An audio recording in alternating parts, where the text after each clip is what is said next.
कंपनीची ही बोट होती अशी माहिती मिळते आहे। या बोटीमध्ये 32 भारतीय तर 36 इतर प्रवासी प्रवास करत होते।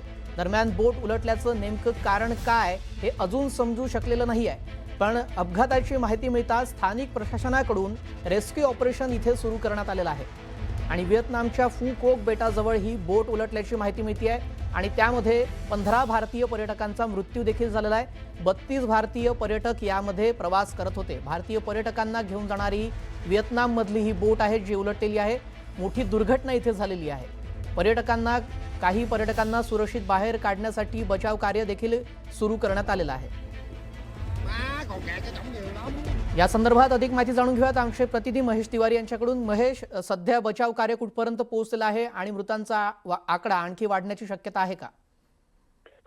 एका मोबाईल कंपनीने त्या मोबाईल विक्रीचा टार्गेट पूर्ण केल्यामुळे या मोबाईल विक्रेते जे होते आंध्र प्रदेश तेलंगणा मधले त्यांना ही विदेशातल्या समुद्री पर्यटनाची संधी उपलब्ध करून दिली होती आणि त्यातूनच आंध्र प्रदेश तेलंगणा मधले हे मोबाईल विक्रेते जे होते बहुसंख्य चांगले मोठे डीलर होते त्यांच्या कुटुंबियांसह या ठिकाणी गेले होते। व्हिएतनाम मधल्या फ्यू कोक हा जो बेट आहे या बेटाजवळ इथून काही जवळपास 15 ते 20 किलोमीटर अंतरावरचे लहान बेट आहेत।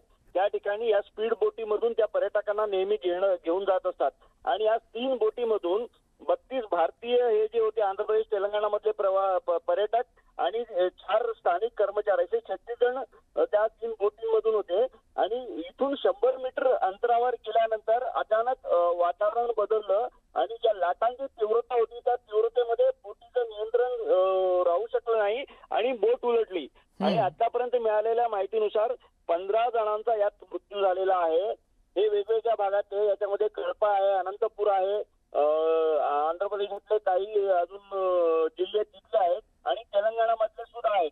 आता या संदर्भात आंध्र प्रदेश तेलंगणा प्रशासनाने आपल्या त्या ठिकाणी व्हिएतनाम मध्ये जे आपलं भारतीय दूतावास आहे त्यांच्याशी संपर्क साधलेला आहे। तिथं नियंत्रण केंद्राशी संपर्क साधून काही मोबाईल नंबर देण्यात आलेले आहे आणि 21 लोकांना यातून वाचवण्यात यश आलेलं आहे। मात्र दुर्दैवाने हे 15 जण यात बुडून मृत्यू पावलेले आहेत। त्यामध्ये काही जोडपी आहे ज्यामध्ये पती पत्नींचा समावेश आहे।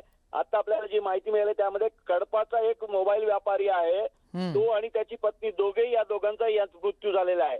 त्यामुळे अजून नावं समोर यायची आहेत। मात्र ही दुर्दैवी घटना जी आहे आता घडलेली आहे आणि आता एकूणच पीडित कुटुंबियांना मदत देण्यासाठी ची हिंद सिटी आणि हनोई येथील भारतीय वाणिज्य दूतावासामध्ये विशेष नियंत्रण केंद्रांची सुद्धा स्थापना सुरू करण्यात आलेला आहे आणि मदतीसाठी काही मोबाईल नंबर देण्यात आलेले आहेत। नक्कीच या संदर्भातले वेळोवेळी अपडेट घेतच राहू। तुर्तास धन्यवाद महेश, आपण दिलेल्या सविस्तर माहितीसाठी।